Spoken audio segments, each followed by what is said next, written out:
Hello student, my name is Kamaldeep Singh Nijjar और आज हम करने वाले हैं एक बहुत ही अच्छी एग्जाम्पल है हमारे पास। और कितनी अच्छी वो हमें से देखकर और करके सॉल्व करके पता चलेगा। हमारे पास क्या है कि शो दैट, और एक चीज़ और, एक प्यारी सी स्माइल तो हो जाए, पहले एक प्यारी सी स्माइल करें, फिर एक कॉन्फिडेंस आएगा। उस कॉन्फिडेंस के साथ हम इसको कर पाए तो बहुत अच्छा, नहीं कर पाए तो एक स्माइल तो हमारे फेस पर होगी कि क्या बात है, इतने बड़े होगी और जो एग्जाम्पल हमसे नहीं सॉल्व हुई तो दैट्स फॉर हमारे लिए होगा। और मैं भी आपके सामने ही करूँगा, जो मिस्टेक होगी आपको वो शो होगी, ठीक है। सो हम सभी एक ही जैसे हैं। तो शो दैट द वेक्टर्स, नहीं आप इंटेलिजेंट हो, मैं नहीं इंटेलिजेंट, आप इंटेलिजेंट हो काफ़ी स्टूडेंट। तो शो दैट द वेक्टर्स 2 3 -1 हमारे पास है। एक बार स्टेटमेंट मैं चेक कर लेता हूँ, समटाइम मेरी वो स्टेटमेंट गलत होती है, फिर मैं फंस जाता हूँ, ठीक है। 1 -1 -2 -4 हमारे पास है। उसके बाद हमारे पास है 3 1 3 -2 6 3 0 -7 form a linearly dependent set. हमने शो करना है कि ये 4 वेक्टर्स आपके पास लीनियरली डिपेंडेंट है। उसके बाद यदि वो लीनियरली डिपेंडेंट कह देता और मेरे पास 4 वेक्टर्स है तो मेरे पास एक ऑप्शन थी, तो मैं क्या कर सकता था, इसकी मैट्रिक्स बना लेता 4x4 की और उसका डिटर्मिनेंट सॉल्व करता। यदि उसका डिटर्मिनेंट मेरे पास कैसा होता, मेरे पास उसका डिटर्मिनेंट 0 आ जाता, तब मैं कह सकता था just it is a linearly dependent. तो वो आपके पास एक ऑप्शन है, आप उसके साथ जा सकते हो जब आपको लगे कि यार मेरे को और कुछ नहीं आता और आपके पास एग्जाम के अंदर टाइम कम है, then you can take that, मतलब जो आपके पास वो रास्ता है आप उसको चूज कर सकते हैं। लेकिन तो देखते हैं हम क्या करेंगे। सबसे पहले मैं वही फंडा ले लें जो मैंने बात करी थी कि डिटर्मिनेंट की फॉर्म के साथ क्या हम इसको कर पाएंगे। आसान रास्ते पर चलते हैं, ठीक है। तो हम क्या करेंगे, इन वेक्टर्स को हमने क्या करना है, लीनियरली डिपेंडेंट। तो हम क्या करेंगे, form a matrix with rows with the given vectors as taken as row, ठीक है। तो टेकन, तो हम क्या करेंगे, form a matrix, simple form a matrix, ठीक है। हुज रोज, जिसकी जो रोज होगी हमारे पास are the given vectors, are the given vectors, ठीक है। तो मेरी जो लाइन होगी है ना, आर द गिवन वेक्टर्स, जो मेरी लाइन है बेटा जी अंग्रेजी की, उसके ऊपर मत जाना, मेरी फीलिंग समझिए हम क्या लिखने वाले हैं। तो हम उसको ए का ए फॉर्म कर लेते हैं, ठीक है, इस प्रकार से 2 3 -1। ये रॉन्ग हो सकता है, कोई फर्क नहीं, लेकिन हम यहाँ पर लर्न करें इसलिए आप जस्ट इसको देखें, ठीक है। और फिर बाद में हम इसको कंक्लूड कर लेंगे क्या हो सकता है। अदरवाइज हम डायरेक्ट बुक के अंदर से देख कर लिखते हैं, फिर मज़ा नहीं आएगा, वो तो आप खुद से कर सकते हो, ठीक है। हमने यहाँ पर कर लिया। अब मेरे को क्या है, इसके अंदर लीनियरली डिपेंडेंस भी चेक करनी है और जहाँ फिर इसका डिटर्मिनेंट सॉल्व करना। तो हम जब भी आपने डिटर्मिनेंट सॉल्व करना होता है तो आपको पता होगा कि किसी मैट्रिक्स का जो डिटर्मिनेंट होता है बाय यूजिंग द प्रॉपर्टीज, जो डिटर्मिनेंट होती है कि आप उसका डायरेक्ट डिटर्मिनेंट फाइंड कर लो, जहाँ फिर उसके ऊपर कुछ ऑपरेशन लगा लो, फिर फाइंड कर लो, आंसर दोनों का आपके पास कैसा आएगा, सेम आएगा, ठीक है। और जहाँ फिर हम क्या कर सकते हैं, हम यहाँ से अपनी एक्लेन फॉर्म यूज कर सकते हैं। जब भी आपने लीनियरली डिपेंडेंट 10 बताना होता है तो यदि हमारे पास एक भी जीरो बन गए कहीं से तो हमारा काम आसान हो जाएगा। एक जीरो बनने का मीनिंग 4/4 का टर्मिनेंट जीरो हो जाएगा, इसका मीनिंग वो एलडी होगा। तो उसी के ऊपर फोकस करते हैं, एक्लेन फॉर्म जिसको मैं बोल देता हूँ, एक्लेन फॉर्म जिसको मैं बोलता हूँ। तो हम एक्लेन फॉर्म के ऊपर पूरी कमांड कर लेंगे कि कुछ भी आए एक्लेन फॉर्म यूज कर दो, आपका क्वेश्चन तो होगा ही होगा, ठीक है। ऐसा ही करेंगे। तो जहाँ पर 1 है इसको रिप्लेस कर लेते हैं R1 को R2 से, ठीक है। तो हमारे पास जो पहली मैट्रिक्स यहाँ से बनेगी, जहाँ पर देखो मेरा ना प्रॉब्लम है इसके अंदर, इंक के अंदर मेरे को बिल्कुल भी पसंद नहीं है इंक। मैंने कल ही बाय करी थी लेकिन ये लो क्वालिटी की लग रही है, सारा बोर्ड ख़राब कर दिया इसने मेरा। तो मैं सिर्फ एक ही क्वेश्चन करवाने की कोशिश करूँगा, कल से मैं न्यू लेकर आऊँगा चेंज करके कहीं से, देन वी विल हम इसको प्रोसीड करेंगे, ठीक है।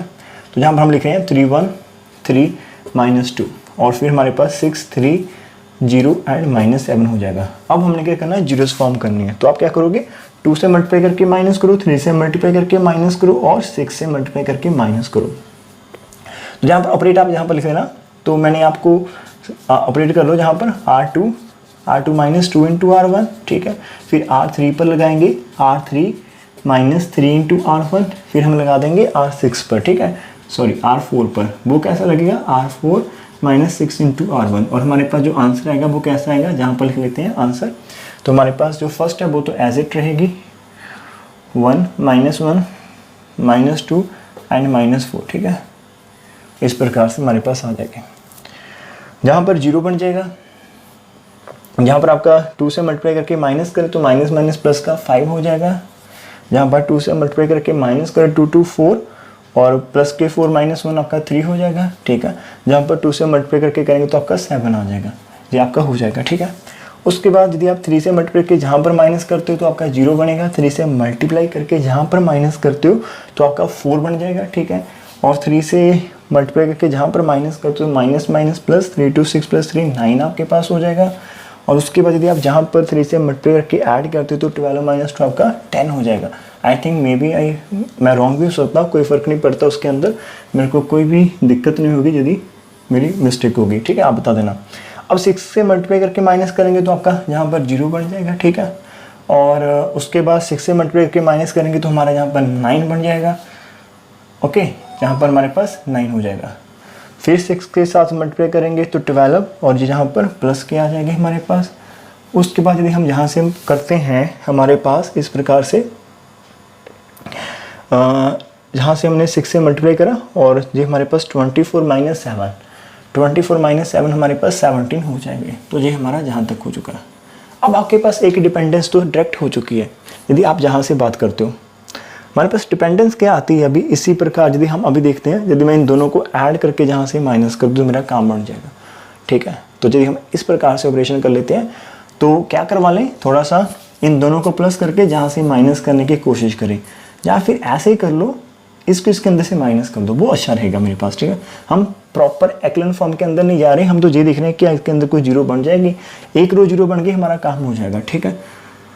तो हम क्या कर लेते हैं, इस प्रकार से ऑपरेट कर लेते हैं। R4 के ऊपर, R4 के अंदर से माइनस कर दो R2 एंड माइनस कर दो R3, ठीक है। इस प्रकार से दोनों हमने माइनस करते इसके अंदर से, इसके ऊपर टारगेट करा और इन दोनों को माइनस करवा दिया इसके अंदर से। तो हमारे पास जो ऑपरेशन बनेगा वो क्या बनेगा, आंसर 1 -1 -2 -4 हो जाएगा एंड 0 5 3 7 हो जाएगा, बिकॉज जहाँ पर 9 बन रहा है, जहाँ पर 12, जहाँ पर 17 ये हो जाएगा, ठीक है। 0 4 9 10 और यहाँ पर 0 0 0। तो आपके पास क्या हुआ, एक रो खत्म हो चुकी है। इसका मीनिंग कि हमारे पास एक ऐसी होगी, ये सिंगुलर मैट्रिक्स होगी। यदि ये सिंगुलर मैट्रिक्स है हमारे पास तो ये कैसी होगी, लीनियरली डिपेंडेंट होगी। मैंने कल ही आपको क्लास में भी समझाया था ना सारे का सारा साथ में। तो हमारे पास क्या होगा, जहाँ से कि इसकी एक रो खत्म हो गई तो देयरफॉर हमारे पास क्या है, अभी 3 आपके पास लीनियरली इंडिपेंडेंट है, उसके अंदर भी कोई 0 आ जाए हमें नहीं पता। तो हम जहाँ पर कह सकते हैं हमारे पास इसका मीनिंग क्या होगा, which implies determinant of a of order 4/4 is equal to 0, simple, ठीक है। इसका आंसर 0 आ जाएगा आपके पास। मैंने यही तो चेक करना था कि हमारे पास क्या यदि मैट्रिक्स बनाते हो, यदि वो डिटर्मिनेंट 0 आता है तो उसका वो क्या होगी, लीनियरली डिपेंडेंट होगी।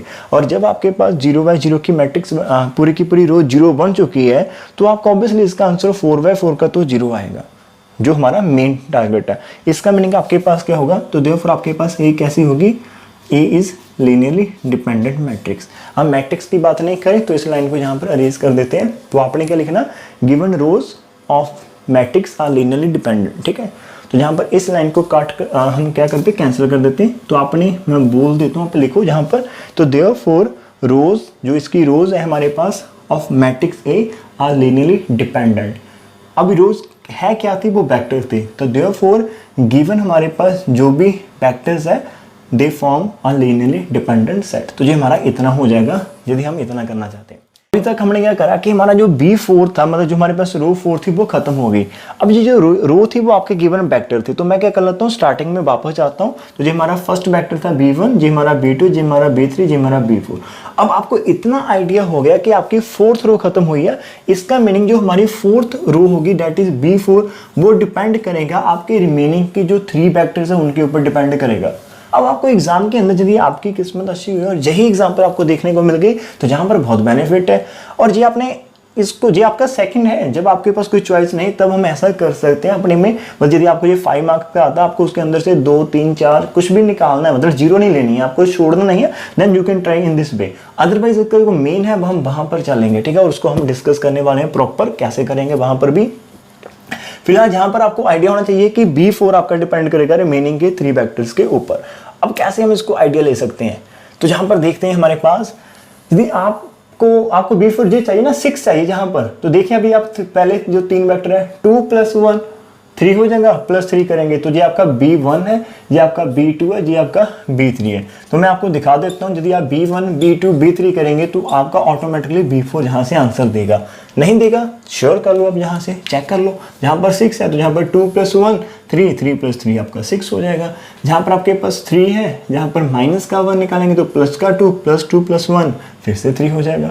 -1 है, -2 है तो माइनस का 3, उसके अंदर इसको ऐड करेंगे तो फिर आपका 0 हो जाएगा। तो इट इज़ द अवर किस्मत, जो हमें इसको मैं बोल सकता हूँ अवर किस्मत कहने वाला था। इट इज़ अवर डेस्टिनी कि हमें ये इजी एग्जाम्पल आ गई। Is the required linear combination, ठीक है, is the required linear combination यदि हम इस प्रकार से करते हैं, ठीक है। और आप जहाँ पर लिख सकते हो कि हमारी जो R4 है वो डिपेंड करती है, लेकिन इसका जो एक्चुअल मेथड है अभी उसके साथ चलते हैं जो बुक वालों ने हमें दिया हुआ, जिसके अकॉर्डिंग यदि हम करते तो हमारी कोई भी मतलब वहाँ से फुल मार्क्स लें तो हम उसके साथ प्रैक्टिस करेंगे। See how to solve this example, ठीक है। तो show that the given vectors are LD. एक बार फिर से स्टार्ट करते तो सबसे पहला स्टेप क्या आपने करना, जहाँ पर आपने लेट कर लेना आपके पास B1 कैसा है, पहला वेक्टर है, ठीक है, लिख लेना इसको 2 3 -1 आपको उसे लिख लेना, और सेकंड को B2 कर लेना, फिर आप B3 कर लेना एंड फिर आप B4 लेट कर लेना, ठीक है। तो ये आपका first B1 B2 B3 B4 representation दे दिए। अब हम क्या करेंगे, कंसीडर कर लिया हमने, कंसीडर हमने A टू B1, वहां पर K1 K2 K3 लिखते हैं, लेकिन मेरे को ये पसंद है A P1 B B2 C। वैसे तो वो मेरा नाम ही यूज कर रहे हैं के मीन कमल, ठीक है, लेकिन कोई बात नहीं, हम यहाँ पर ABC काम चला लेंगे, ठीक है। बिकॉज यदि मैं खुद से के यूज करूंगा तो फिर आपको लगेगा कि सर अपने नाम का जो लेटर है की वो यूज कर रहे हैं, ठीक है। इट जस्ट अ फन, ठीक है, नॉट टेक इट सीरियसली। तो हमने क्या करा, हमने अकॉर्डिंग टू डेफिनेशन क्या करा, हमने उनकी लीनियर कॉम्बिनेशन, हमारे पास 4 स्केलर्स है A B C D, हमने कंसीडर करे और उसके अकॉर्डिंग हमने 0 कर दिया। अब हमारी टास्क क्या कि हमने A B C D की वैल्यू फाइंड करनी। यदि ऑल जीरोस आ गए तो LD नहीं हो रह पाएगा, लेकिन यहाँ पर तो हमें करना तो कोई ना कोई तो आपके पास नॉन जीरो होगा। So let's see which one is non zero. तो कैसे करेंगे, जल्दी से वैल्यूज पुट कर लेते हैं। हमारे पास B1 की वैल्यू कितनी है आपकी 2 3 -1 है। B इंटू B2 की वैल्यू हमारे पास कितनी है 1 -1 -2 -4। C इंटू B3 की वैल्यूज कितनी हमारे पास 3 है 1 है 3 है -2 है। एंड D इंटू जो हमारा लास्ट उसकी वैल्यू है 6 3 0 -7 इज इक्वल टू हमारे पास 0 मैट्रिक्स है। 0 थोड़ा सा बड़ा सा लिखना, ठीक है। क्या आपको दिखाई देता है सब कुछ, आई थिंक ये विजिबल होगा थोड़ा सा। पता है एक्चुअली मेरे पास जो इंक थी वो लो क्वालिटी की थी, मैंने पहले भी बताया होगा शायद आपको, वो ना दुख होते वो बार बार आ जाते बाहर। तो अब आपने क्या करना है, एक स्टेप चाहता हूँ, A को सभी से मल्टीप्लाई करो, B को चारों से मल्टीप्लाई करो, C को अंदर चारों से, D को चारों से मल्टीप्लाई करो, फिर ऐड करेंगे तो क्या होगा, फर्स्ट एलिमेंट सभी का ऐड हो जाएगा। तो क्या बनेगा 2A, इसका फर्स्ट आ जाएगा, इसका फर्स्ट प्लस B बचेगा, इसका फर्स्ट आपके पास 3C होगा और इसका फर्स्ट आपके पास 6D होगा। तो आपका फर्स्ट एलिमेंट फॉर्म होंगे। ऐसे आपके पास आगे बढ़ेगा। तो जहाँ से आपका 3A हो जाएगा, जहाँ से माइनस का B हो जाएगा, वहाँ से आपके पास C हो जाएगा, जहाँ से आपके पास 3D हो जाएगा। सेकंड पोजीशन ऐसे बनेंगी। फोर्थ पोजीशन क्या बनेंगे आपके पास, थर्ड पोजीशन सॉरी, आपके पास माइनस का A आ जाएगा, जहाँ पर है माइनस के 2B हो जाएगी। इसका जो थर्ड एलिमेंट है 3C, बिकॉज C जहाँ पर मल्टीप्लाई होगा, और इसका थर्ड एलिमेंट आपके पास 0 है, तो जान बच गई, लिखना नहीं पड़ा। तो लास्ट फोर्थ है हमारे पास माइनस का A आ जाएगा, इसका फिर से माइनस A आ जाएगा, और जहाँ से आपके पास माइनस के 4B हो जाएंगे, यहाँ पर माइनस के 2C हो जाएंगे, जहाँ पर माइनस का 7D होगा। इज इक्वल टू जो मैट्रिक्स आपके पास वो कैसी है, उसको लिख लो 0 0 0 0। शायद वो बाहर चला जाएगा आपको स्क्रीन से, वो बाहर चला गया ना, हम उसको अंदर लेकर आते हैं। तो इस प्रकार से हमने इसको लिख लिया, ठीक है। अब क्या करना, लाइन लिखो बाय इक्वेटिंग। तो एक लाइन लिखते हैं यहाँ पर, बाय इक्वालिटी ऑफ मैट्रिक्स लिख लो। By equality of matrix is B कैट। आपके पास इक्वेशंस फॉर्म होगी 2A plus B plus 3C plus 6D, आपके पास कितना आ जाएगा 0। सेकेंड इक्वेशन फॉर्म होगी 3A minus B plus C plus 3D is equal to 0। Third होगी -A minus 2B and plus के 3C is equal to 0। And fourth होगी -A minus 4B minus के 2C and minus के 7D is equal to 0। तो 4 equations आपके पास। अब तो काम ही कुछ नहीं बचा आपका, सिर्फ इन 4 इक्वेशंस को आपस के अंदर सॉल्व कर लेना। जो ABC की वैल्यूज है वहाँ पर देख लेना। यदि हमारे पास सिर्फ एक ही चॉइस होगी कि हमारे पास उसकी वैल्यू इतनी ही आ रही, तो देन हम उसको उसी के साथ करेंगे, ठीक है। It is a very simple logic. और आप इसको जो भी आपका ट्रेडिशनल मेथड है उसके साथ सॉल्व करेगा। अदरवाइज मेरे पास एक मैट्रिक्स है, लेकिन जो मेथड मैं आपको करवाने वाला हूँ जहाँ पर वो आपको न्यूमेरिकल एनालिसिस में आएगा, आई थिंक 6M में, पता नहीं बीएससी में आएगा कभी ना कभी बहुत आगे जाके, लेकिन आप उसको एडवांस सीख सकते हो बिकॉज जो आर मतलब काफ़ी क्रिएटिव बंदे हो कर लेंगे। तो अब आप क्या करोगे, आपके पास एक मेथड है जिसको मैट्रिक्स पता नहीं क्या बोलते हैं, गॉस एलिमिनेशन मेथड, तो उसकी हेल्प ले लेंगे यहाँ पर, ठीक है। तो जा तो आप इसको ट्रेडिशनल के अंदर करो जैसे आप करते हो कि एक के साथ किसी को खत्म करो, फिर ऐसे करो, फिर वैसे करो, वो आपका एक मेथड तो है, उसके साथ कर सकते हो। अदरवाइज मैट्रिक्स के अंदर पुट कर लो, ठीक है। तो हम इसको क्या करेंगे, आप नेक्स्ट स्टेप होगा राइट इन मैट्रिक्स फॉर्म। तो आपने इसकी कोफिशिएंट मैट्रिक्स लिख लेनी है। तो कोफिशिएंट क्या बन रहे हैं, 2 1 3 6, 2 1 3 6 इस प्रकार से बन रहे हैं, 2 1 3 6 बन रहा। सेकंड आपका क्या बन रहा है, 3 -1 1 3, 3 -1 1 3 बन रहा आपके पास। नेक्स्ट कौन सा बन रहा है, -1 आपके पास -2 3, -1 -2 +3 एंड 0 है, जहाँ पर डी नहीं है तो 0 है। लास्ट बन रहा है -1 आपके पास, -4 बन रहा है, -2 बन रहा है और -7, और साथ में आपके पास क्या आ जाएगा, ABCD। और नेक्स्ट दूसरी तरफ के आपके पास यदि आप इसको इक्वेट करते हो तो आपके पास 0 कॉलम है, 0 0 0 0 ये हमारे पास है। हमें तो एक्चुअल में ABC की वैल्यू चाहिए, तो आप कैसे सॉल्व कर पाएंगे जहाँ से, जो हम जहाँ पर सीखने वाले आज हमारा न्यू क्या। तो हम क्या करेंगे, इसके अंदर आप क्या करोगे, इसके अंदर हमने ऑपरेशन लगाने, आप इसका आंसर फाइंड करो जहाँ फिर इसके जो एलिमेंट्री ऑपरेशंस होते हैं, बिकॉज जो जहाँ पर आप स्टेप लगाते हो कि इसको इसके अंदर माइनस करो ऐसा वैसा करते लगे ना, वो सारे के सारे स्टेप हम जहाँ पर मैट्रिक्स के फॉर्म में लगाएंगे, ओके, बिकॉज जहाँ पर देखना उनको ईजी होता है। तो क्या करें हम, सबसे पहले जहाँ पर आपने एक चीज़ ध्यान रखनी, कभी भी कॉलम पर ऑपरेट नहीं करना, जहाँ पर कॉलम पर ऑपरेट नहीं करना, रो वाइज, बिकॉज जब आप इनको माइनस करते हो ना तो आप रो वाइज करते हो, मतलब आप पूरी की पूरी इक्वेशन को अगली इक्वेशन के अंदर से माइनस कर देते हो रो वाइज में, इस प्रकार से। तो जहां पर सारे के सारे ऑपरेशन आपके रो वाले ही चलेंगे, कान खोलकर सुनना, ठीक है, कोई भी कॉलम का आपने यूज नहीं करना। नंबर पॉइंट 2, आप जब जहां पर ऑपरेट करेंगे तो आपने ABCD को टच नहीं करना, वो आपकी इक्वेशंस है वो आपकी सेम रहेगी। आपने जहां पर चेंजेस करनी है और जहां पर आप कर सकते थे, लेकिन जहां पर चारों के चारे 0 है, इसलिए जहां पर आप करने की कोई आवश्यकता नहीं। लेकिन जब आप रो ऑपरेशन लगाएंगे तो आपका चेंजेस जहां पर भी आएगी और जहां पर भी होगी, लेकिन वो 0 0 है, तो इसलिए हम जहां पर वो शो नहीं करेंगे। अदरवाइज जैसे हम नॉर्मल फॉर्म के अंदर करते थे वैसा ही कंसेप्ट चलेगा, ठीक है। तो सबसे पहले मैं क्या कर लेता हूँ, इसके अंदर से आप रिप्लेस कर लो, इस -1 को ऊपर लेकर आ जाओ, उससे हमारे पास फायदा होगा। बिकॉज आप क्या कर सकते हो ना, आप इसको नंबर 1 कर सकते हो, इक्वेशन है ना, मार्किंग करनी है, आप 1 2 3 4 लिख सकते हो, या फिर 1 2 3 4, ये तो इक्वेशन है, ऊपर नीचे लिखो, हमें तो सॉल्व करना है, ठीक है।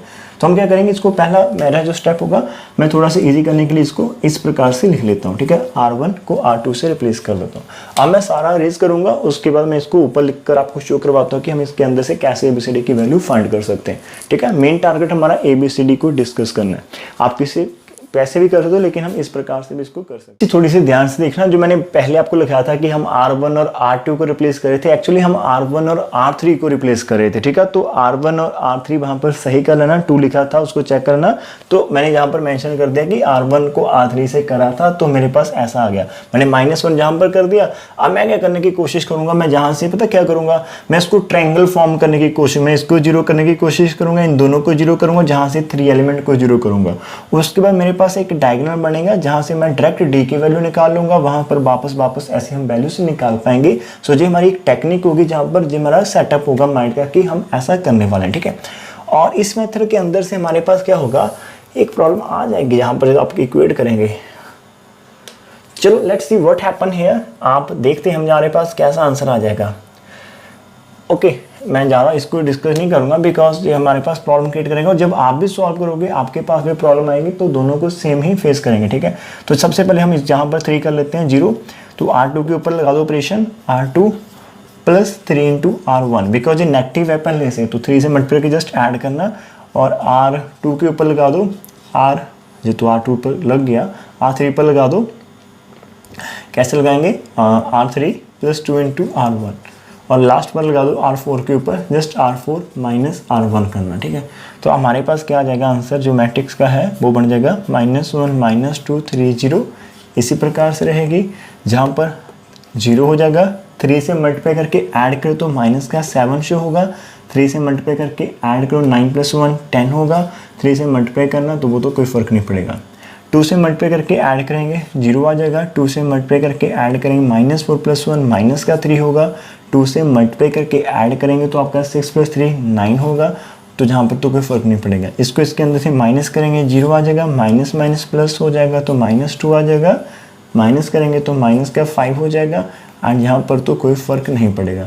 आपकी A B C D को आपने टच नहीं करना, ठीक है जी। आपकी इक्वेशन सारी की सारी खराब हो जाएगी, तो आपने सिर्फ इसके ऊपर करना था। जहाँ पर 0 0 है तो कोई भी ऑपरेट कर लो, कोई फ़र्क नहीं पड़ेगा। एक चीज़ हो चुकी है। अब क्या करें हम यहाँ पर, अब क्या करिए हम यहाँ पर ऐसा कर लें, पहले यहाँ पर 1 बना लेते हैं। कैसे 1 बन सकता है हमारा, यहाँ पर 1 बना लेते हैं, फिर उसके साथ नीचे करेंगे। थोड़ी सी मेहनत तो है आपके पास, लेकिन यहाँ पर शो होता है सब कुछ। यदि आप वैसे करेंगे तो वैसा थोड़ा सा डिफिकल्ट हो जाता, अदरवाइज यहाँ पर आपको सब कुछ शो होगा। तो मैं क्या करूँ, यदि मैं इसको 4 से मल्टीप्लाई कर लेता हूँ और इसको इसके अंदर माइनस कर देता हूँ, तो माइनस माइनस प्लस 8 हो जाएगा, और 8 में से 7 जाएगा, जहाँ पर 1 बन जाएगा। फिर उस 1 की हेल्प के साथ हम नीचे दोनों को ख़त्म कर पाएंगे। आपका कुछ और भी हो सकता है, लेकिन मैं जहाँ पर इसी के ऊपर काम करता हूँ, मेरे को अभी यही माइंड में आ रहा है कि R2 के ऊपर मैं लगाना चाहता हूँ। R2 में माइनस कर देता हूँ 4 × R4 करके, तो बाकी सब कुछ को मैं चेंज नहीं करूँगा, ठीक है। जहाँ पर आपका -1 -2 3 होप सो हम जहाँ जल्दी से यहाँ पर कामयाब होंगे। अब देखिए यहाँ पर इसको इसको मैंने 4 से करा तो जी मेरा -8 हो गया, पर मैंने माइनस माइनस करना तो वो प्लस का 8 हो जाएगा, तो जहाँ पर 1 शो हो जाएगा। इसको 4 से मल्टीप्लाई करो तो माइनस का 20 है, और जब आप माइनस करेंगे माइनस माइनस प्लस के 20 हो जाएंगे, तो जहाँ पर आपको 30 दिखाई देगा, ठीक है। इसको 4 से मल्टीप्लाई करेंगे तो जो आपका 28 होगा, माइनस माइनस प्लस हो जाएगा, तो जो आपका 31 आपको दिखाई देगा जहाँ पर, ठीक है। इस प्रकार से उसके बाद आपको कोई फ़र्क नहीं पड़ेगा, -3 रहेगा आपका, 9 रहेगा, 0 रहेगा, उसके बाद आपका 0 ही रहेगा, -2 रहेगा। It may be getting little bit difficult, क्योंकि मैंने भी इसको ट्राई नहीं करा, सिर्फ आपके सामने लग गया ऐसे बोर्ड पर करवाने के लिए। शायद आप लोगों को पसंद आए या ना आए, लेकिन हमें ऐसा ही करना चाहिए, पहले से करना नहीं चाहिए कुछ भी, ठीक है। बिकॉज आप भी तो ऐसे ऑन द स्पॉट करने वाले हो। अब इस 1 के साथ मैं इन दोनों को 0 कर सकता हूँ बहुत आसानी के साथ। R3 पर R3 + 3 × R2 लगा देंगे, R4 के ऊपर R4 + 2 × R2 लगा देंगे, तो क्या बनेगा वो देख लेते हैं। हमारे पास यहाँ पर हमारे पास आ जाएगा -1 -2 3 एंड 0 हमारे पास पहले से है। अब देखें हमारा जहाँ पर 0 1 30 एंड 33 हमारे पास है, जहाँ से हमारा क्या हो जाएगा, ख़त्म हो जाएगा जी। तो बिकॉज इसको क्या करा, 3 से मल्टीप्लाई के ऐड करा, 3 से मल्टीप्लाई करो जी आपके पास 90 + 9 99। अरे वाह, ये तो बहुत अच्छे नंबर आ रहे हैं। जहाँ पर इसको 3 से मल्टीप्लाई करो ऐड करो जी आपका 33 होगा, और जी आपके पास 6 ऐड करने पर ये भी आपका 99 हो जाएगा। जहाँ पर बात बन जाएगी हमारे पास, वाहिगुरु जी हमारे साथ होंगे शायद। जहाँ से 2 से मल्टीप्लाई करके ऐड करो तो जी इसको 0 कर देगा, 2 से मल्टीप्लाई करके ऐड करो इसको, ये 60 - 5 तो आपके पास 55 हो जाएगा, ठीक है। इस प्रकार से, अरे वाह, इसको 2 से मल्टीप्लाई करेंगे तो जो आपका 62 - 7 ये भी आपका 55 होगा आई थिंक। फिर से करें, 2 से मल्टीप्लाई 62 - 7 ये आप 55 होगा। क्या बात है, काम बन जाएगा जहाँ से लेकर आज। होप सो काम बन जाए तो आसान होगा, अदरवाइज हमारी जो मेहनत है वो सारी बेकार हो जाएगी। अब हमारे पास 2 ऑप्शन हैं बहुत आसानी से, जहाँ पर 1 1 बना लेते हैं, फिर तो ख़त्म हो जाएगा सारे का सारा। तो जहाँ पर क्या करते हैं, इसको इस प्रकार से मैं कर देता हूँ। पहले तो R3 के ऊपर 1/99 R3 एंड R4 के ऊपर 1/55 × R4, तो हमारे पास आंसर आ जाएगा। अब मैं थोड़ा सा सेटिस्फाई हूँ अपने आप से, मतलब वाहिगुरु से। और वाहिगुरु से तो ऑलवेज सेटिस्फाई रहते हैं हम, बस कि हमने बचा लिया, थैंक गॉड। हाँ जैस अब मैं कह सकता हूँ थैंक गॉड, आपने हमें रास्ता दिखा दिया और वो रास्ता सही लग रहा है, ठीक है। आप तो वाहिगुरु जी तो ऑलवेज रास्ता दिखाते हैं, हम लोग हैं जो बिलीव नहीं करते, थोड़ा सा घबरा जाते हैं। तो घबराना नहीं, कुछ भी करो बेटा, कुछ भी, बस उसको एंड तक लेकर जाओ किसी तरह से। रास्ते में यदि हम हार मान लेते ना, सम टाइम हमारा जो आंसर होता है वो 1 स्टेप 2 स्टेप अवे होता है हमारे से, और हम वहीं पर हार मान लेते हो, ठीक है। अब क्या करेंगे, डिपेंडेंस आ गया आपके पास फिर से, वैसे भी करा था अब फिर से करा, तो अब आपने जस्ट करना R4 पर R4 - R3 कर दो, इतना काम कर लो बस। अब आपके पास आ जाएगा -1 -2 3 0 0 1 30 31 और 0 0 1 1 जहाँ पर 0 0 0 0। ठीक है, इस प्रकार से A B C D, यहाँ पर A है, ठीक है, और 0 0 0 0, ठीक है, जहाँ पर 0 आ चुका है। अब काफ़ी बच्चे सोचेंगे कि सर ये लेंथ ही जा रहा, बच्चे ये लेंथ ही तो जा रहा, लेकिन जो सॉल्व हो रहा, आपको लेंथ नहीं देखना, आपको देखना कि क्या सॉल्व कर पा रहे हैं। आपने इसीलिए मैंने आपको ट्राई करा था कि आप उसको जो ट्रेडिशनल मेथड होता है उसके साथ ट्राई करिए, उसके साथ कटिंग पुटिंग करके देखोगे ABCD। यदि 3x3 का होता तब तक तो ये अभी खत्म हो जाता। 3x3 का आप वैसे भी कर सकते थे बहुत आसानी के साथ, और 3x3 का जहाँ से भी बहुत आसान हो जाता, लेकिन 4x4 के लिए मैंने आपको एक अलग से मेथड अप्रोच दिखाने की कोशिश करी। अब क्वेश्चन मैं जहाँ से स्किप करके भी चल सकता हूँ आगे, लेकिन मेरे को क्या है कि मैं इसको, हमारे पास ये एक्विवेलेंट फॉर्म बन चुकी है, लेकिन यदि आप करेंगे नेक्स्ट आप इसको एक्सपैंड करने वाले हो तो आपने क्या करना है, रीराइट इन मैट्रिक्स फॉर्म। तो जो पहले था आप लिखो rewrite in equation form, rewrite it, ठीक है, रीराइट इट और एक्सपैंड कर दो, इसको एक्सपैंड करो या रीराइट करो इन इक्वेशन फॉर्म। तो इसको आप इक्वेशन फॉर्म के अंदर वापस लेकर चलो। आप इक्वेशन फॉर्म के अंदर वापस कैसे चलेंगे कि आप जब इसको मल्टीप्लाई करेंगे तो आप देखो ना आपके पास क्या बनेगा, फर्स्ट रो को फर्स्ट कॉलम के साथ करेंगे तो equal to first element, second row को सेकंड रो के साथ करेंगे इक्वल टू सेकंड एलिमेंट। तो मैं इसको जहां पर आपको शो करता हूं, पहले आप इसको जहां पर पॉज कर लो, ठीक है। आप कैसे करेंगे मैट्रिक्स फॉर्म के अंदर, राजे इस फर्स्ट रो को फर्स्ट कॉलम के साथ करेंगे तो आपका माइनस का A हो जाएगा, तो -A, और उसके बाद आपका माइनस का 2 भी हो जाएगा, और उसके बाद आपका 3C हो जाएगा ना। D तो आपका जहाँ पर शो नहीं हो रहा है, 0 है, 0 के साथ करने कोई फायदा नहीं, और इससे इक्वल टू 0 आपके पास, ठीक है। ये हमारे पास इतना आ चुका है। आप इसको पहले इक्वेशन हमने मार्क करी थी पहले, तो उन इक्वेशन को मार्क करने की आवश्यकता नहीं, आप इनको 1 कर सकते हो, ठीक है। अब सेकंड से देखिए, जहाँ पर 0 है तो आपका A नहीं आएगा, तो जहाँ डायरेक्ट कहाँ से स्टार्ट हो रहा है, B से स्टार्ट हो रहा है, तो ये आपके पास आ रहा B, और 30 को करा तो 30C आ रहा है आपके पास, एंड 31 को, यहाँ पर 31 को D के साथ करा तो आपका +31D हो जाएगा इज इक्वल टू 0 नंबर 2। और जहाँ से आपके पास आ रहा है देखो डायरेक्ट C और D, बिकॉज ये आपको इसके साथ करेंगे तो A को 0 के साथ करा तो 0 हो जाएगा, 0 को B के साथ करा 0 हो जाएगा, 1 को करा तो आपके पास हो जाएगा C + D is equal to 0, आपके पास नंबर इक्वेशन 3।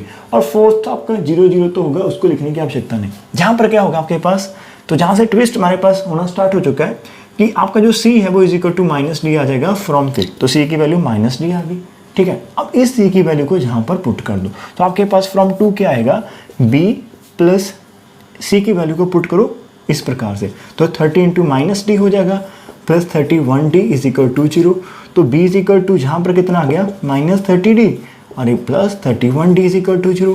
इसका मतलब B is equal to -D is equal to 0, इसका meaning B is equal to आपके पास D हो जाएगा। सही है हमारा? अरे क्या बात है, सर को क्या हो गया, यहाँ पर प्लस आएगा 31 - 30 +D, और जहाँ पर ये माइनस का D होगा। अरे वाह, C भी -D और B भी -D हो गया। अब इन दोनों की वैल्यू को C और B की वैल्यू को जहाँ पर पुट करो, तो फ्रॉम 1 क्या करना है आपने, जहाँ पर -2 है तो B की वैल्यू को पुट करना है -D, जहाँ पर प्लस का 3 है तो C की वैल्यू को पुट करना आपने -D, और इज इक्वल टू आपके पास कैसा है, 0 है। तो जहाँ से आपके पास माइनस है तो जो माइनस +2D हो जाएगा आपके पास, जहाँ पर माइनस का D हो जाएगा इज इक्वल टू 0, तो आपका माइनस है, जहाँ से आपका -D इज इक्वल टू 0। यदि आप जहाँ पर क्या करो, A को दूसरी साइड लेकर जाओ तो आपके पास A कितना आ जाएगा, -D आ जाएगा। अरे वाह, आपका C भी -D, B भी -D और A भी -D। अब कोई बच्चा यदि D को जहाँ पर 0 ले लेता है तो उसको लगेगा कि मेरे पास 0 D 0 यदि आप लेते हो, ठीक है। अब आपके पास क्या था, अपने ABCD की वैल्यू फाइंड करनी थी, ठीक है। मैं इसको भी अरेज करता हूँ आपके लिए, फिर हम इसको डिस्कस करते थोड़ा सा, ठीक है। हमारे पास क्या है, हमारे पास A -D है, B हमारा -D है, C हमारा -D और D हमारा इज इक्वल टू D है। तो ये चारों की वैल्यू हमने निकाल ली। अब कोई बच्चा क्या करेगा, तो देखिए जहाँ पर किसी बच्चे ने सोचा, स्मार्ट वर्क करा कि अरे यदि D 0 होगा तो क्या होगा, D को आपने 0 टेक करा तो आपका A क्या होगा, तो विच इम्प्लाइज आपके पास A भी 0 होगा, B भी 0 होगा एंड C भी 0 होगा, ठीक है, बिकॉज D की वैल्यू के ऊपर डिपेंड करते। अब बच्चा ओहो क्या बात है, जहाँ पर हमारे पास 0 आ चुका है, ठीक है, जहाँ पर हमारे पास कितना है 0। अब बच्चा क्या सोचेगा, या फिर मैं क्या सोचता था पहले, अरे डी भी जीरो ए भी जीरो, तो इसका मतलब ये तो चारों के चारों जीरो हो गए। यदि चारों स्केलर जीरो हो गए तो हम सोचेंगे कि हमारा तो लीनियरली इंडिपेंडेंट बन गया, और बुक वाले लिखते हैं कि लीनियरली डिपेंडेंट है। तो ये तो बुक वालों ने स्टेटमेंट गलत डाल दी, हमने प्रूव कर दिया कि हमारे पास जीरो जीरो है। हम ये सोचेंगे कि हमने प्रूव कर दिया कि हमारे चारों स्केलर जीरो है, इसका मीनिंग बुक वाले गलत है। बेटा जी हमने कहाँ प्रूव करा कि ये चारों जीरो है? ये तो आपने एक वैल्यू करी ना। जब आपके पास सिर्फ एक ही चॉइस हो डी की, कि आपके पास कोई और रास्ता नहीं है, आपके पास कोई और चॉइसेस नहीं है, एंड मतलब हमारे पास कंडीशन है, तलवार लटक रही हमारे सिर के ऊपर कि डी को zero low. In that case आप डी को जीरो लेते हैं, आपके पास तीनों जीरो आएंगे, बिकॉज आपके पास कोई और पॉसिबिलिटी नहीं है। तो तब हम कहते हैं कि हमारे पास जो भी स्केलर्स है, we have only one possibility to take all the scalar zero. इसका meaning given vectors are linearly independent. लेकिन जहां पर हमारे पास पूरी की पूरी फ्रीडम है, एक बच्चा लेता है T D is equal to 1। यदि बच्चा डी इज इक्वल 1 लेता है तो उसके पास ए कितना आ जाएगा, -1 आएगा, बी कितना आएगा, -1 आएगा, सी कितना आएगा, -1। एक बच्चा लेता है डी को -1, तो जब आप डी को -1 लेंगे तो आपके पास ए कितना होगा, 1 होगा, बी कितना होगा, 1 होगा, सी कितना 1। तो अब आप समझ गए होंगे कि आपके पास इनफाइनाइट चॉइसेस है। जब आपके पास इनफाइनाइट चॉइसेस है, then why you take this only value, मतलब आप 0 0 को क्यों लेंगे वहां पर, ठीक है। तो आपके पास कोई ऐसा नहीं है कि आपने उसी के साथ चलना हो, जहां पर कंडीशंस भी नहीं बनाने की। इफ वी टेक दिस, तो जब हम इसको ऐसे लेंगे तो वेक्टर लीनियरली डिपेंडेंट हो जाएंगे, और यदि हम वेक्टर इस स्केलर्स को हम ऐसे चूज करेंगे तो हमारे पास क्या होगा, वो लीनियरली डिपेंडेंट होगा। अरे क्या बात है, हम केस कैसे डिस्कस करेंगे यहाँ पर? हम तो ए बी की वो वैल्यूज फाइंड कर रहे हैं कि हमारे पास क्या कि कुछ ऐसे स्केलर्स होने चाहिए कि उसके अंदर डिपेंडेंस शो कर दे। अब आपके पास तो बहुत सारे सेट बनेंगे, तो जो आपके पास सेट है एक स्केलर्स का, ये भी सेट है, ये भी सेट है, तो भाई जी आपने जब डिपेंडेंट शो करने तो आप इनके अंदर शो कर सकते हो। आपकी चीज डेफिनेशन लीनियर इंडिपेंडेंट की तब लगती है जब आपके पास सिर्फ एक ही स्केलर्स हो। मीन जब आपके पास सिर्फ एक ही रास्ता हो, मीन हम AB1 B2 plus CB3 plus DB4 is equal to 0 लिख रहे हैं। जब आपके पास सिर्फ एक ही रास्ता हो इनको 0 बनाने का, और वो रास्ता क्या हो, ABCD 0 होंगे तो 0 होगा। लेकिन अब तो आपके पास इनफाइनाइट मैनी रास्ते हैं, मैं पंजाबी बोल रहा हूँ आपके लिए ना, इनफाइनाइट मैनी चॉइसेस है आपके पास इसको 0 करने की। तो इसका मीनिंग इनके अंदर डिपेंडेंस है, तभी ये 0 हो रहे हैं आपके पास। तो सिंपल गल खत्म कर दें, पंजाबी विच गल खत्म इत्थे हुंदी है जो भी तुहाडे कोल डिपेंडेंस आ जाती है, ठीक है। जब भी हमारे पास ऐसी डिपेंडेंस आ जाए कि कोई वेरिएबल किसी दूसरे वेरिएबल के ऊपर डिपेंड करने लग जाए, तो देन आप क्या करो, उस वेरिएबल को नॉन जीरो लो, लिख लो कॉपी के अंदर के ऊपर। बिकॉज बार बार कंफ्यूज होना, बार बार सोचना, वो बात है, इतना टाइम का इसके पास है बार बार सोचने का। जब भी आपके पास डिपेंडेंसी आ जाती है तब आप उसको नॉन जीरो ही लेंगे, वहां पर जीरो वाला भूल जाए, because you have a lot of choices. मैं तो कहता हूँ कि यदि आपके पास 2 ऑप्शन है, शाही पनीर और मूंगी मसर, तो किसको लेना पसंद करेंगे? ऑब्वियसली शाही पनीर को टेस्ट करेंगे। यदि आपके पास में जेब के अंदर पैसा नहीं है और आपने शाही पनीर खाए को बहुत साल हो गए, किसी की मैरिज के अंदर खाया था और अब तो किसी की मैरिज ही नहीं हुई 1 साल के अंदर, अब आपको ऑप्शन मिले कि आप कौन सी चीज़ पसंद करेंगे, जो भी टेक शाही पनीर, और जो भी आपका फेवरेट है वही आप लेना पसंद करेंगे। सो that's all, it's all thing, ठीक है। तो अब मैं आपको जल्दी से दिखा देता हूँ। यदि मैं डी को -1 लेता हूँ जहाँ पर, तो मेरे पास ABC कैसे आ जाएगी, जहाँ पर इस प्रकार से आ जाएगा, ए को 1 पुट करूँगा तो B1, इसको पुट करूँगा B2, जहाँ पर B3 और इसको -1 करा B4 इज इक्वल टू 0, और ये दूसरी साइड चला जाएगा B4 is equal to B1 plus B2 plus B3। तो जो हमने स्टार्टिंग में करा था हमारा वो भी सही था, और ये भी हमारे पास सही आ गया आंसर, ठीक है। तो this is very simple question. So कैसा लगा क्वेश्चन मेरे को बताना प्लीज आप अपना। तो आज हमने इस एग्जाम्पल को पहले उस तरीके से भी कर लिया, उस मेथड से भी कर लिया, जब हमें लगे कि यार ये मेरे बस की बात नहीं है, और आपको लगे कि मेरे को 5 में से 3 मार्क्स आ जाए, मैं उसके साथ ठीक हूँ, अदरवाइज मैं इसके साथ नहीं हाथ करना चाहता, 2 हाथ नहीं करना चाहता, तो आप वैसा जरूर करके आओ एग्जाम के अंदर, ठीक है। मैंने इसलिए उसको शो करवाया था, लेकिन प्रेफर करें इस मेथड को सीखने की, ठीक है। और जहां पर भी आपके पास फिर से एक रास्ता था, जो ट्रेडिशनल आपके पास मेथड था सॉल्व करने का, उसको अभी मैंने स्किप कराया हुआ आपके पास, बिकॉज हम पहले किसी एग्जाम्पल के अंदर उसको कर चुके हैं कि आप इस प्रकार से उसको सॉल्व कर सकते हो, वो आप 10th में ही करा था। लेकिन मैट्रिसेस की जो इंट्रोडक्शन हुई थी टू सॉल्व द इक्वेशंस, तो मैट्रिसेस का जो मतलब जिसको कैसे है कि what is the application of matrices, हम उसको यूज क्यों करते हैं। तो बेटा जी आपके पास जब भी मतलब बड़ी बड़ी सी इक्वेशन आती है ज़्यादा वेरिएबल के अंदर, तो उनको हैंडल करने के लिए हम मैट्रिसेस को यूज करते हैं, ठीक है। नॉर्मल कैलकुलेशन हम 2 है लाइक हमारे पास 2 इक्वेशन या 2 वेरिएबल में हम जल्दी से सॉल्व कर लेते हैं। बहुत सारे मेथड्स हैं, सब्स्टिट्यूशन मेथड है, क्रॉस मल्टीप्लिकेशन मेथड है, आपके पास एलिमिनेशन मेथड है। लेकिन 3 वेरिएबल आपके पास होते हो 3 इक्वेशन के अंदर, तो तब आपके पास अभी तक आपके पास कोई मेथड नहीं यदि आप फर्स्ट ईयर में हैं। लेकिन जैसे आप न्यूमेरिकल एनालिसिस पढ़ते हो उसके अंदर आपके पास मेथड्स आना स्टार्ट हो जाते हैं। Gauss elimination, Gauss Seidel method, ऐसे मेथड होते हैं जो उनको सॉल्व कर पाते हैं, ठीक है। और वो जो मेथड्स है वो उनको मैट्रिक्स में चेंज करके फिर सॉल्व करते हैं। तो मैट्रिक्स का जन्म ही इसलिए हुआ था कि बहुत बड़ी बड़ी इक्वेशन आ जाए और मैट्रिक्स को अपने अंदर डाल देती है। उसके बाद आपके पास जो ऑपरेशन वो आपको दिखाई देती है, आप उनके ऊपर लगाते हैं ऑपरेशन और इजी बनाते हैं। और echelon form is very useful for us. So that's all about this. और कैसे लगी वीडियो प्लीज मेंशन करना। एक एग्जांपल के ऊपर इतना टाइम कोई नहीं देता, जो तो मेरी ही मतलब माइंड खिसका हुआ जहाँ से पता नहीं क्यों एक एग्जांपल को मैंने इतना खींच दिया आपके लिए। लेकिन मेरा पर्पस जो है, वो जो इंटेंशन वो यही है कि हमें डाउट खत्म करने हैं, ठीक है। हमें सिलेबस तो खत्म हो जाएगा लेकिन हमें कुछ सीखना है। मार्क्स तो आ जाएंगे लेकिन हमें नॉलेज लेनी है। That is only the purpose कि वी आर गिविंग मतलब so much time to this particular example. So आपको अच्छा लगा होगा, आपने एंजॉय करा होगा। पीछे आपके पास नीचे लाइक का बटन है, यू कैन प्रेस इट यदि आपको लाइक अच्छा लगा। You can also share it with your friend यदि आपको लगे कि हाँ जस्ट हमें और ही कंटेंट चाहिए तो आप इसको शेयर करेंगे। And I will feel happy जब आपके कमेंट आते हैं कि सर हमें चाहिए कंटिन्यूटी चाहिए, तो आपके एफर्ट्स के मतलब साधन कर देते हैं, ठीक है। और एक नीचे प्यारा सा कमेंट हो जाए आज इस वीडियो के लिए। So thank you, bye bye, take care. फिर नेक्स्ट हम थोड़ा सा स्पीड के साथ भी कर लेंगे, लेकिन मकसद वही रहेगा कि हमें सीखना है, ठीक है। Bye bye.